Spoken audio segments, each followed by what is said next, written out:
आज की इस वीडियो में देखने वाले हैं भारतीय अर्थव्यवस्था के मोस्ट इंपॉर्टेंट क्वेश्चन जो लगभग 50 एमसीक्यू प्रश्न होंगे।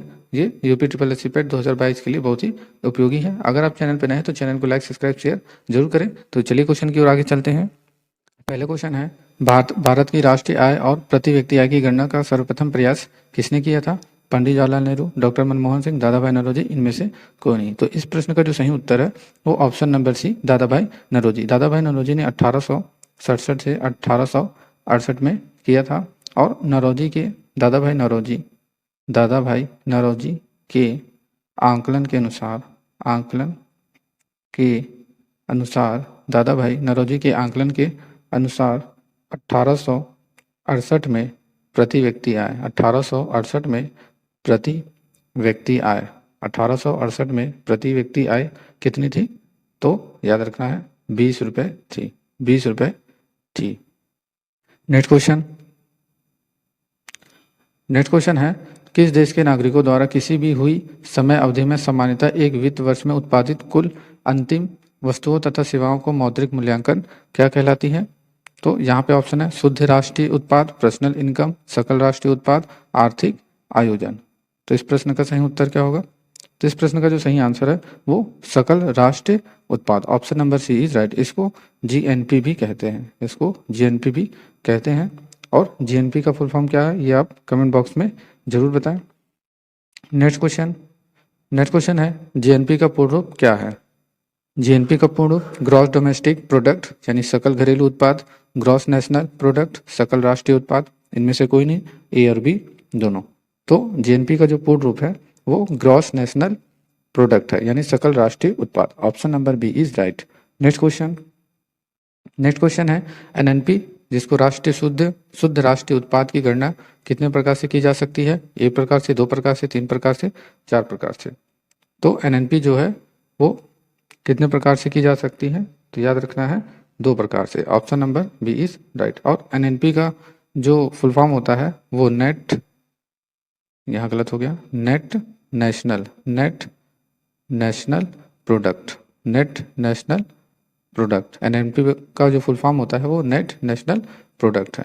नेक्स्ट क्वेश्चन है, शुद्ध राष्ट्रीय उत्पाद ज्ञात करने के लिए क्या घटाना होता है? ये घटना नहीं है, यहाँ पे ये घटाना है। तो आप याद रखिएगा इसको, जीएनपी माइनस मूल्यह्रास माइनस जीएनपी, एनएनपी माइनस अप्रत्यक्ष कर प्लस सब्सिडी, इनमें से कोई नहीं। तो इसमें क्या घटाना होता है? तो इस प्रश्न का जो सही आंसर है वो option number A is right, यानी कि NNP equal to GNP minus मूल्यह्रास, NNP equal to GNP minus मूल्यह्रास, ये इसका फॉर्मूला है। नेक्स्ट क्वेश्चन है, जब एनएनपी का मूल्यांकन अथवा माप साधन लागत पर किया जाता है तो उसे किस नाम से जाना जाता है? राष्ट्रीय शुद्ध राष्ट्रीय आय, व्यक्तित्व आय, इनमें से कोई नहीं। तो इस क्वेश्चन का जो सही आंसर है वो राष्ट्रीय आय, option number B is right. Next question है, भारत में राष्ट्रीय आय के अनुमान के आंकड़े कौन जारी करता है? उपरोक्त सभी वित्तीय सांख्यिकी संगठन, राज्य सांख्यिकी संगठन, केंद्रीय सांख्यिकी संगठन, जिसको CSO बोलते हैं। तो भारत में राष्ट्रीय आय के अनुमान के आंकड़े कौन जारी करता है? तो आपको याद रखना है केंद्रीय सांख्यिकी संगठन, option number D is right. Next question है, भारत में आर्थिक आयोजन संबंधी प्रस्ताव कब आई थी? 1934, 1935, 1936, 1937। तो भारत में आर्थिक आयोजन संबंधी जो प्रस्ताव है वो 1934 में आई थी। कब आई थी? 1934 ईस्वी में आई थी, option number A is right. Next question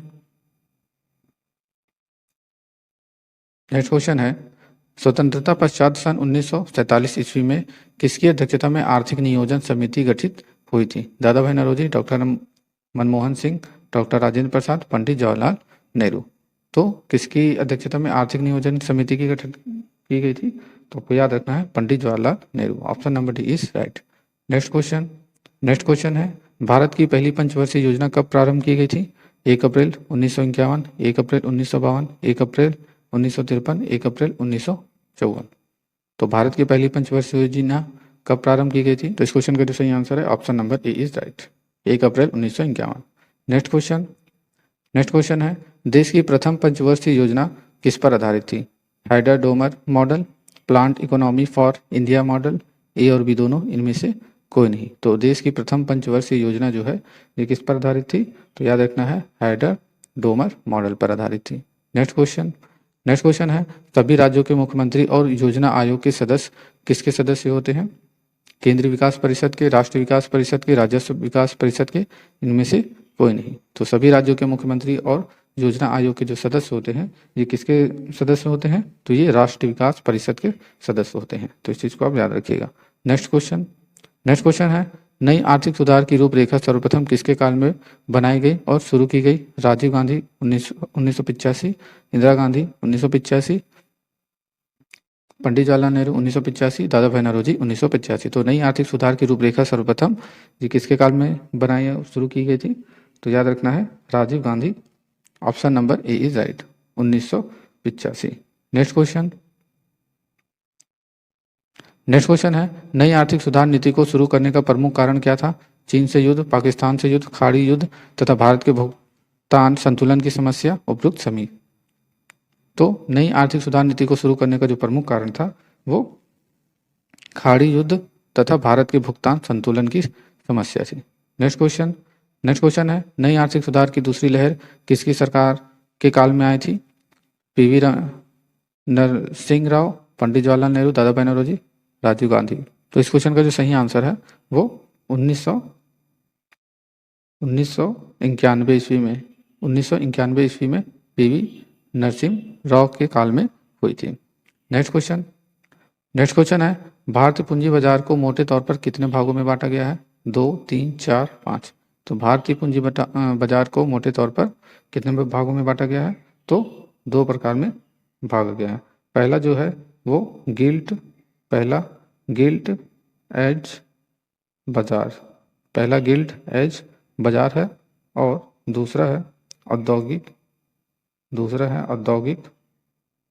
औद्योगिक प्रतिभूति बाजार। नेक्स्ट क्वेश्चन है निम्नलिखित में से भारत की सबसे बड़ी म्यूचुअल फंड संस्था है? UTI, SEBI, BSE, DFHI. तो भारत की सबसे बड़ी म्यूचुअल फंड संस्था कौन सी है? तो आपको याद रखना है यूटीआई। और यूटीआई का जो फुल फॉर्म होता है वो यूनिट ट्रस्ट ऑफ इंडिया, जिसको भारतीय यूनिट ट्रस्ट कहते हैं। नेक्स्ट क्वेश्चन है शेयर होल्डरों के स्टॉप पर हुई कमाई को क्या कहते हैं? शेयर, पूंजी, लाभांश, इनमें से कोई नहीं। तो शेयर होल्डरों के स्टॉक पर हुई कमाई को क्या कहा जाता है? तो याद रखना है लाभांश। नेक्स्ट क्वेश्चन है भारतीय कंपनी अधिनियम के अंतर्गत प्रत्येक कंपनी को पूंजी के लिए अंशों के निर्गमन का अधिकार होता है। इस प्रकार एकत्रित की गई पूंजी को क्या कहते हैं? लाभांश, अंश पूंजी, शेयर या अंश पूंजी या शेयर। तो इस प्रश्न का जो सही आंसर है वो अंश पूंजी या share. Option number D is right. Next question है भारत में वित्तीय वर्ष कब से कब तक होता है? 1 अप्रैल से 15 अप्रैल तक, 1 अप्रैल से 30 अप्रैल तक, 1 अप्रैल से 31 मार्च तक, 1 अप्रैल से 1 मार्च तक। तो याद रखना है भारत में वित्तीय वर्ष जो है वो कब से कब तक होता है? 1 अप्रैल से 31 मार्च। Option number C is right. Next question है भारत का केंद्रीय बैंक कौन सा है? Bharatiya state bank of India, union bank of India, Bharatiya reserve bank of India, Punjab national bank of India. तो भारत का केंद्रीय बैंक कौन सा है? तो आपको याद रखना है reserve bank of India, Bharatiya reserve bank of India. Next question है 1 रुपए के नोट तथा सिक्के का निर्गमन करता है कौन करता है? रिजर्व बैंक, वित्त मंत्रालय, गवर्नर, न्यायाधीश। तो 1 रुपए के नोट और सिक्के का निर्गमन कौन करता है? तो आपको याद रखना है रिजर्व बैंक। नेक्स्ट है 1 रुपए के नोट तथा सिक्के के अतिरिक्त समस्त करेंसी नोटों का निर्गमन कौन करता है? वित्त मंत्रालय, Punjab national bank, reserve bank, governor. तो यहाँ पे क्वेश्चन थोड़ा ध्यान से पढ़िएगा। 1 रुपए के नोट तथा सिक्के के अतिरिक्त समस्त करेंसी नोटों का निर्गमन कौन करता है? तो आपको याद रखना है यहाँ पर कौन करता है। तो इस प्रश्न का जो सही आंसर है वो option number C is right, Reserve Bank. अब यहाँ पे ये जो 22 वाला क्वेश्चन था, यहाँ थोड़ा मिस्टेक हो गया। तो यहाँ पे 1 रुपये के नोट तथा सिक्के का निर्गमन कौन करता है? तो आपको याद रखना है वित्त मंत्रालय, भारत सरकार। नेक्स्ट क्वेश्चन है मुद्रा की दशमलव प्रणाली के साथ प्रचलित नया पैसा कब पास किया गया था? 1 अप्रैल 1957, 1 अप्रैल 1958, 1 अप्रैल 1960, 1 अप्रैल 1961। तो मुद्रा की दशमलव प्रणाली के साथ प्रचलित नया पैसा जो है वो कब पारित किया गया था? तो आपको याद रखना है 1 अप्रैल 1957, 1 अप्रैल 1957। नेक्स्ट क्वेश्चन है निम्नलिखित में से पूर्ण रूप से पहला भारतीय बैंक कौन सा था तथा इसकी स्थापना कब की गई थी? केंद्रीय बैंक 1894, भारतीय स्टेट बैंक 1894, भारतीय reserve bank 1894, Punjab national bank 1894। तो इस प्रश्न का जो सही आंसर है वो Punjab national bank 1894। Option number D is right. Next question है भारत में पहला मोबाइल बैंक कहाँ पर कार्यरत है? मध्य प्रदेश, उत्तराखंड, उत्तर प्रदेश, हिमाचल प्रदेश। तो भारत में पहला मोबाइल बैंक कहाँ पर कार्यरत है? तो आपको याद रखना है Madhya Pradesh. Option number A is right. Next question है भारतीय रिजर्व बैंक की स्थापना कब की गई थी? तो भारतीय रिजर्व बैंक की जो स्थापना है वो 1 अप्रैल 1935, 1 अप्रैल 1936, 1 अप्रैल 1937, 1 अप्रैल 1938। तो आपको याद रखना है कि भारतीय रिजर्व बैंक की जो स्थापना है वो 1 अप्रैल 1935 में की गई थी। Option number A is right. Next question है स्टेट बैंक ऑफ इंडिया द्वारा देश का पहला तैरता एटीएम कब और कहाँ पर लॉन्च किया गया था? आंध्र प्रदेश 9 फरवरी 2016, दिल्ली 9 फरवरी 2004, कोची 9 फरवरी 2004, मुंबई 9 फरवरी 2004। तो स्टेट बैंक ऑफ इंडिया द्वारा देश का जो पहला तैरता एटीएम जो है वो कब और कहाँ लॉन्च किया गया था? तो आपको याद रखना है कोची 9 फरवरी 2004 में। नेक्स्ट क्वेश्चन है भारतीय औद्योगिक विकास बैंक की स्थापना कब की गई थी? 1 फरवरी 1964, 1 फरवरी 1965, 1 फरवरी 1966, 1 फरवरी 1967। तो भारतीय औद्योगिक विकास बैंक की जो स्थापना है वो 1 फरवरी 1964 को की गई थी। Option number A is right, C नहीं है। नेक्स्ट क्वेश्चन है यूटीआई बैंक का नाम बदलकर क्या रख दिया गया? Punjab national bank, union bank, Axis bank, HDFC bank. तो यूटीआई बैंक का नाम बदलकर क्या रख दिया गया? तो आपको याद रखना है option number C is right, Axis Bank. Next question है देश में कृषि एवं ग्रामीण विकास हेतु उपलब्ध कराने वाली शीर्ष संस्था कौन सी है? Bharatiya reserve bank, state bank of India, NABARD, सहकारी बैंक। तो देश में कृषि एवं ग्रामीण विकास हेतु उपलब्ध कराने वाली शीर्ष संस्था जो है वो नाबार्ड है। Option number C is right. Next है सरकार ने न्यू बैंक ऑफ इंडिया का पंजाब नेशनल बैंक में विलय कब किया गया था? 4 सितंबर 1993, 4 सितंबर 1994, 4 सितंबर 1995, 4 सितंबर 1996। तो सरकार ने न्यू बैंक ऑफ इंडिया का पंजाब नेशनल बैंक में कब विलय किया था? तो आपको याद रखना है 4 सितंबर 1993। Option number A is right. Next question है निम्नलिखित में से सार्वजनिक बैंक में से सबसे बड़ा बैंक समूह है? रिजर्व बैंक, भारतीय state bank, NABARD, Punjab national bank. तो सार्वजनिक बैंकों में सबसे बड़ा बैंक समूह कौन सा है? तो याद रखना है State Bank. Option number B is right, Bharatiya state Bank. Next question है भारतीय साधारण बीमा निगम की स्थापना कब की गई थी? 1956, 1953, 1958, 1959, 1960। तो भारतीय साधारण बीमा निगम की जो स्थापना है वो कब की गई थी?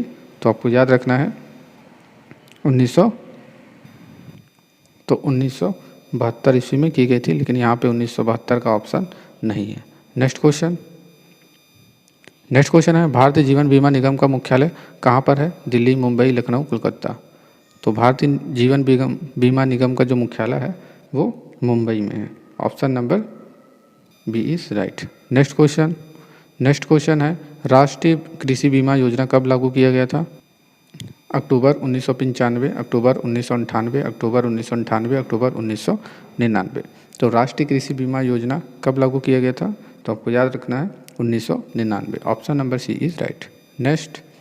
नेक्स्ट है भारत में सबसे पहला कब और कहाँ चकबंदी लागू किया गया था? मुंबई, आगरा, बड़ौदा, दिल्ली। तो भारत में सबसे पहले चकबंदी कहाँ पर लागू की गई थी? तो आपको याद रखना है ये बड़ौदा में, 1920 बड़ौदा। नेक्स्ट क्वेश्चन है हरित क्रांति का सर्वाधिक सकारात्मक प्रभाव किस पर पड़ा? चावल, गन्ना, गेहूँ, चना। तो हरित क्रांति का सर्वाधिक सकारात्मक प्रभाव जो है वो किस में पड़ा है? तो आपको याद रखना है गेहूँ। Option number C is right. Next question है सहकारी साख संगठन का प्रारंभ कब हुआ था? 1905, 1906, 1960, 1904। ये 1904 लिखा हुआ है। तो सहकारी साख संगठन का जो प्रारंभ है वो कब हुआ था? तो आपको याद रखना है 1904 में। Option number D is right. Next question है WTO का मुख्यालय कहाँ पर स्थित है? Switzerland, America, Delhi, Geneva. तो कमेंट बॉक्स में ज़रूर बताएं कि WTO का फुल फॉर्म क्या है? तो WTO का जो मुख्यालय है वो जिनेवा में है। Option number D is right. Next question है निम्नलिखित में से एक देश की सीमा के अंतर्गत किसी भी दी हुई समय अवधि प्रायः 1 वर्ष में उत्पादित समस्त अंतिम वस्तुओं तथा सेवाओं का कुल बाजार या मौद्रिक मूल्य उस देश का क्या कहा जाता है? तो शुद्ध राष्ट्रीय उत्पाद, गरीबी, सकल राष्ट्रीय उत्पाद, सकल घरेलू उत्पाद। तो इस प्रश्न का जो सही उत्तर है वो क्या होगा? तो आपको याद रखना है ये सकल घरेलू उत्पाद। Option number D is right. Next question है विश्व में सर्वाधिक सहकारी संस्थाएं किस देश में हैं? अमेरिका, चीन, रूस, भारत। तो विश्व में सर्वाधिक सहकारी संस्थाएं किस देश में हैं? तो आपको याद रखना है ये भारत में है। नेक्स्ट क्वेश्चन है भारत में सर्वाधिक नगरीकरण किस राज्य में हुआ है? उत्तर प्रदेश, मध्य प्रदेश, महाराष्ट्र, गोवा। तो भारत में सर्वाधिक नगरीकरण किस राज्य में हुआ है? तो आपको याद रखना है option number D is right, Goa में। नेक्स्ट क्वेश्चन है अर्थव्यवस्था की कीमतों का औसत स्तर क्या कहलाता है? सीमांत प्रवृत्ति, दर, सामान्य कीमत स्तर, व्यापार शेष। तो अर्थव्यवस्था की कीमतों का जो औसत स्तर है वो क्या कहलाता है? वो सामान्य कीमत स्तर। Option number C is right. Next question है आय में बदलाव के फलस्वरूप उपभोग में बदलाव उपभोग की डैश कहलाती है? सामान्य कीमत स्तर, सीमांत प्रवृत्ति, व्यापार शेष, विनिमय की दर। तो इस प्रश्न का जो सही आंसर है वो सीमांत प्रवृत्ति। Option number B is right.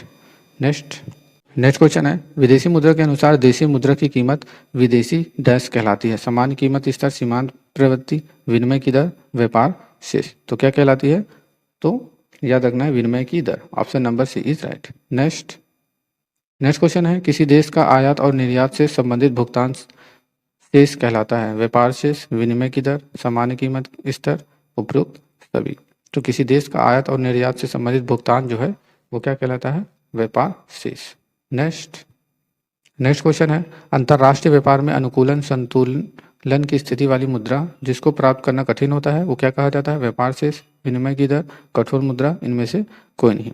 तो अंतर्राष्ट्रीय व्यापार में अनुकूलन संतुलन की स्थिति वाली मुद्रा जिसको प्राप्त करना कठिन होता है उसको कठोर मुद्रा कहा जाता है। नेक्स्ट क्वेश्चन है जब किसी वस्तु के वास्तविक मूल्य के बजाय मौद्रिक मूल्य से प्रतिक्रिया व्यक्त की जाती है तब उसे क्या कहा जाता है? कठोर मुद्रा, विनिमय की दर, मुद्रा भ्रम, ऐच्छिक मुद्रा। तो इस प्रश्न का जो सही आंसर होगा वो मुद्रा भ्रम। Option number C is right. Next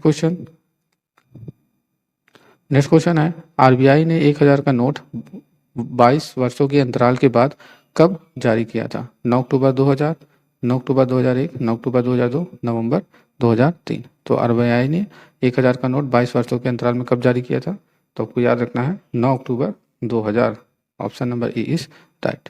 ये वीडियो का लास्ट क्वेश्चन था। अगर वीडियो आपको अच्छा लगा तो चैनल को लाइक, सब्सक्राइब, शेयर जरूर करें। वीडियो देखने के लिए धन्यवाद।